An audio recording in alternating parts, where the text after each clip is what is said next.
Hello everybody, how you doing? Welcome to American Defender. You have to forgive the lighting because my background light broke on me and now I've got to go fix it.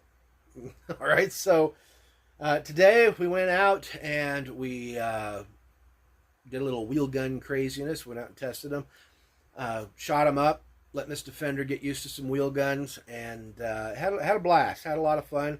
Caught a little shooting footage for all you fine folks out there because it's been 7 months since I really showed you any kind of shooting footage because of the ridiculous laws that we have here in Arizona that close down the desert and the shooting ranges for 7 months out of the year. All right, so I'm just going to introduce you to the guns real quick. At least two of them. I got a surprise for one of them. This is the Weirauch Windicator Snub Nose 357. Right there. I call this the high point of the revolver world. I know my background like busted on me, so I'm having to use the old school one. Maybe if I turn it over this way a little bit, get you a little more light, maybe that'll help. Let you see a little bit better. So there it is right there. Kind of see it. All right. It's a budget revolver in 357 Magnum. We took it out, shot some 357, 38 plus P, 38 special through it, some Federal, some Remington, some Magtex, and all sorts of stuff through it. Of course, we had to bring out the 627. This thing right here, to me, is like the perfect balance of power, weight, usability. It's like the perfect size, the perfect weight for concealed carry. It has 7 shots, 357 Magnum at your disposal. Feels good in the hand. You can really get a good grip on it, and it doesn't really hardly recoil at all. As you'll see here, this has less recoil than this does. All right. Even though this is lighter, it's also compensated, so that might have something to do with it. So, and then the next one, well, you're just going to have to keep watching the video to see what the next one is. I'll just go ahead and give you a little sneak peek of what it is right there. All right. So, with that, please enjoy the shooting, and then we'll come back and talk about these fine revolvers. All right, y'all. 38 special, just Federal 130 grain. Weirauch Windicator, not a Windicator. We're just kind of function testing. So we're going to throw some of these through it. We're just going to put a cylinder through each one of these revolvers here. We've got the 627 and the piece de resistance, the Taurus M44 compensated 4-inch. All right, so let's see how this little firearm does. I call this the high point of the revolver world. Here we go. I'll talk about that more in the video. There we go. I'm gonna one-hand it. I'm better one-handed than I am two for some strange reason.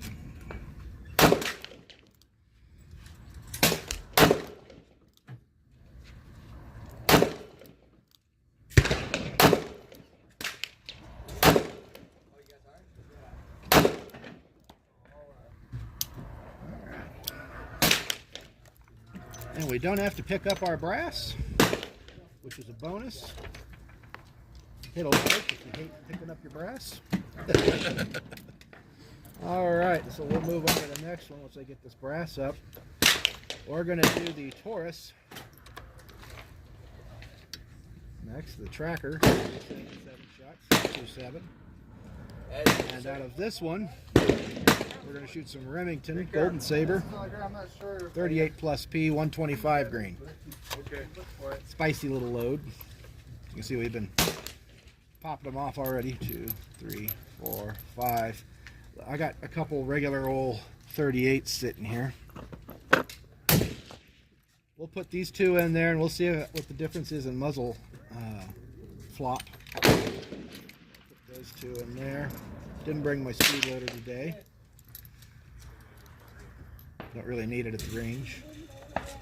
So let's go ahead and put this in here and I'll stage it up. Okay. There we go. So we should be two regular 38s and then 5 plus P's. There we go. Shoot this one two-handed. You're right. I'm going to have a drink of water. That's a regular 38. And here comes the plus piece. I can't tell a difference.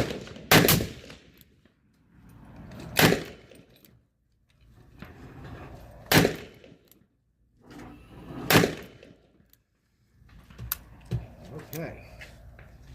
So there we go. Again, we'll dump it out. Everything ejects fine. Taurus makes damn good revolvers, regardless of what any of the snobs want to say. And now the piece de resistance. Yes, I will one-hand it. The Big Daddy. Look at that. It's the Smith & Wesson 629 if you're on a budget. It's basically the same damn gun. 250 grain, or no, 240 grain soft points. Going on in. We got 6 of them right here. Big old bad daddies. This one, I like this one. All my 44 mag fans, hit like. And down in a comment, what do you like better? 357 Magnum or 44? Let's get it. All right, let's get some.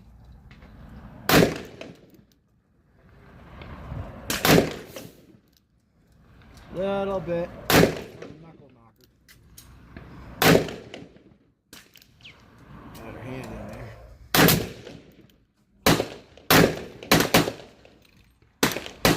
Alright, you can see we got a decent group going there. So, same thing. Ejects just fine. Taurus revolvers are A-OK in my book.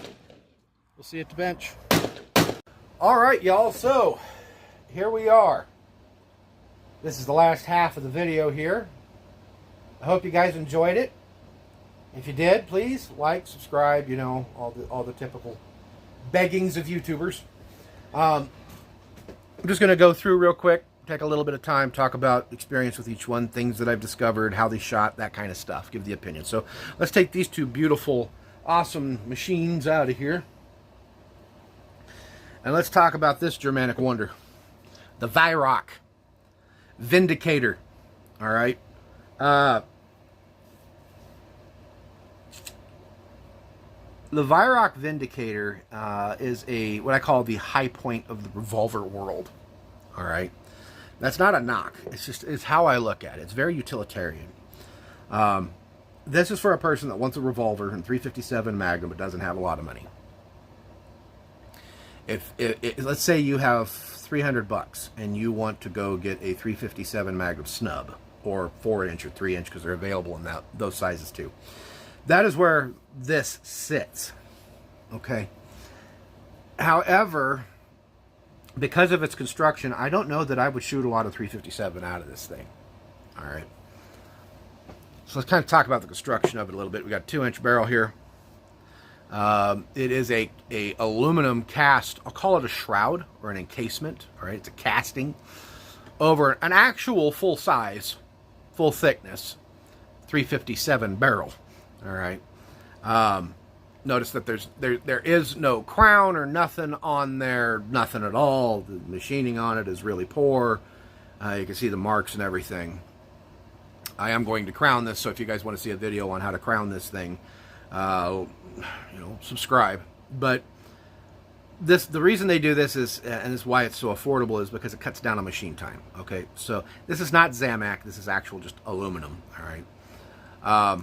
The front sight's cast into it. You know, you get a little fake vent rib cast into it.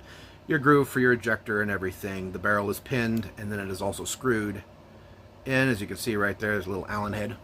All right. That kind of keeps all of this together. I don't know if the barrel is pressed in, which I think it is. It could be threaded in, though, because I don't see any indication anywhere of a cross pin in the frame. So that tells me it's probably threaded and then Loctited in place. All right.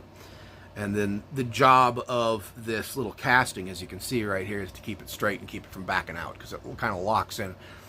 It's a smart way of doing it if you want to try to build a revolver cheap. All right. The frame is steel. Of course, the cylinder is steel. I believe the crane might be steel. Your grip frame and trigger guard are all cast aluminum as well. All right. So this is aluminum down here. That is aluminum, but the main part that's holding most of the pressure is all steel. The trigger on it, you can tell this is a cheaper gun, okay? It has that Germanic revolver feel to it, all right? It's not terrible, but it ain't great either, all right? It's just run-of-the-mill, all right? I will tell you that I put some Lucas Extreme Duty oil in here and cycled it, and then after I shot it did smooth it out, all right? And I think that this trigger, with time, is going to smooth out, all right? It does not have a transfer bar. It has a hammer block in there that you can kind of, maybe you can see it down in there in the bottom. So it's got that hammer block in there. And you can actually make this is something I learned, you can make this stick by thumbing the hammer forward. So just as a warning, it ain't that big of a deal, but you can see the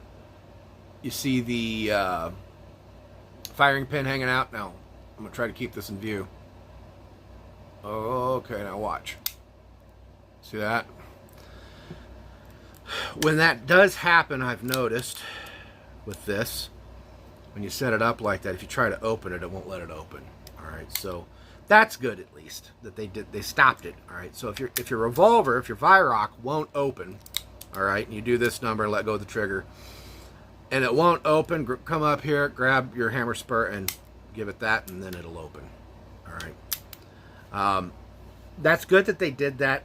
It tells you they're aware that it'll do that, but it's good that they did that, because then you can't load a cartridge in here and close it up with the firing pin hanging out, which could mean that you put a cartridge in here if that firing pin was hanging out and you shove it in here and it ding that cartridge. That would be all bad. All right, so where do I see this thing sitting? Like I said, if it's all you can afford, it'll definitely serve you. I wouldn't shoot a lot of 357 out of it because it's only got 2 points of lockup, like I've also said before, but it seems to be okay. I see it as a truck gun, I see it as a tackle box gun or sock drawer gun, or if you just can't afford anything else, you could carry it. It's a defensive handgun. It's for close-up, personal kind of stuff. All right. Weirauch is known for building some fairly high-end air guns, as y'all know. I got a bunch of air gunners on here. How y'all doing? I ain't forgot you. All right. But never noticed that they built pistols like this. All right. I've never owned one. I've shot them. Broseph has had quite a few of these with the 4-inch barrel, but yeah, there it is, rubber grip and all that. It's decent for what it is. We paid $200 for it. At a $200 price point, absolutely, yeah, I like it, but we bought it in like new condition, but used. Brand new, $279, $289. Would I buy one of these? No, I wouldn't. I wouldn't. Me personally, I wouldn't. I would move on up and get a Taurus. I would buy this, though, however, over a Charter in 357, just because of my experience with Charter. In the past with that pit bull that I had, I would buy that over a Charter. So that's what I think about it. It shot nice and it was decent enough. Okay, it's like a high point. It puts a gun in your hand. It'll go bang every single time. The accuracy suffers just a little bit. All right. So that is the Weirauch. Holsters for it, 686 holsters. Okay. I ended up making a holster for it. It's ugly as hell, but it works. Okay. So that would move us on to the tracker. I'm not going to spend a lot of time on the tracker. I'm just going to mention one thing. Y'all know that the Taurus 627 is it really, for what this thing is, it's the cream of the crop. Go watch my other video on it. You know, I set out to buy a Smith & Wesson, not a Taurus. But this thing this is the second trip we've had it out. Fired 357, 38 plus P, regular 38s through it, and it just is flawless. Okay. The only complaint that I have about it that I recently discovered, you might notice the grip on it looks a little funny now, is I had to clearance the grip here for a speed loader. All right, so it uses the 587, HKS 587 speed loader. So I had to clearance this grip to be able to get a speed loader in there, otherwise it would jam up on the grip. Okay. You can also, because I tried it, here's a VZ grip. These are about 80 bucks. I had this one laying around from another gun that I had in the past, from my Tracker 44 Magnum. I tried putting it on here. It does alleviate that problem. But because I sanded this one down, this is the combat grip, because it was just far too aggressive when I first got it. It would shred my clothes. It would cut my hand. Originally, I had it on a Tracker 44C and 44 Magnum. It was just, it was the wrong matchup, and the grip was just too aggressive. All right. I'm an auto mechanic. I have calloused hands. If it's ripping my hands up, then a lot of you out there that have softer hands, I mean, I can only imagine what it's going to do to your hands. So I sanded it down, got rid of the aggressiveness, put this grip tape on there. But when I sanded it down, I noticed it did release a chemical or something in this grip, and now this grip consistently smells like chlorine, and it makes your hands smell like chlorine. So while it alleviated the one problem for the speed loader, it creates a whole bunch of others. So the combat grip, I don't like it. They do make a smooth grip for this. I would suggest that one if you're going to go that way. I did try a Hogue grip on here for the Tracker, and it ends up doing the exact same thing as the Taurus grip. It gets in the way. I am looking into getting a Pachmayr grip for it, because I've been told that the Pachmayr grip doesn't have these issues, is still comfortable, and it actually is a little thinner than this grip, because you'll see here in a minute that grip for the Tracker is actually fairly thick for what it is. But the recoil is minimal on this, and if you're recoil sensitive but you want to shoot a 357, this is the gun I would suggest to you. $589, brand new. You can't go wrong. You get 7 shots of 357, adjustable sights. It's a tack driver. It's compensated. It is rifled all the way to the end. It does not have an expansion chamber or anything like that in there, so I would definitely suggest the 627 at this point in time. The next one that I want to talk about is the 44 Magnum here. This is the Model 44 from Taurus. I've owned a lot of 44 mags, a lot of them. I've had the Anaconda, I've had the 629, I've had the Model 29, I've had the Llama Super Comanche, you guys remember Big Mama Llama, and I've had the Desert Eagle. All right, the one thing I've learned about every 44 Magnum that I have ever shot, I have yet to shoot a Korth, but I'm willing to bet they have the same issue. I don't even know if Korth makes a 44 Magnum, but I'm pretty sure they do. I've even shot the Ruger. Every single one of them has the same problem. They're knuckle knockers.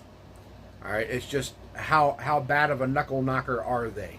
All right, and I think the greatest offender of all of the knuckle knockers that I have ran into was the Smith & Wesson and the Llama. They were the greatest offenders. This Taurus, however, of all of them, is the least of the offenders. I would probably say the Taurus was the least.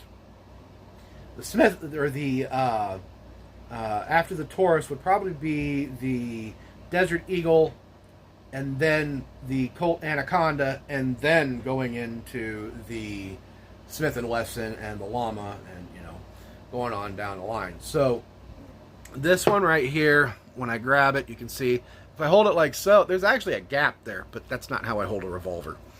That's how I hold a revolver. Okay. And so, yeah, I'm jammed up in there. All right, there we go. There's my grip right there.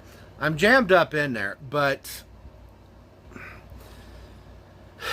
they give me more of a flat area right here than the Smith and all the other guys do. So the knuckle knockage isn't as bad. As you can see here, I don't really have much of a bruise at all. I've got just a little red spot. All right, that's it. That's all I got right on that finger. Just a little red spot. That's it. We sat down one time with the Super Comanche and the Smith & Wesson 29, shot 200 rounds out of each of 300 grain hard cast. I could not move my middle finger for about a week after that, and it turned green, swole up, and it damaged something in that finger, because my finger to this day still, it's kind of, I can feel resistance in the knuckle.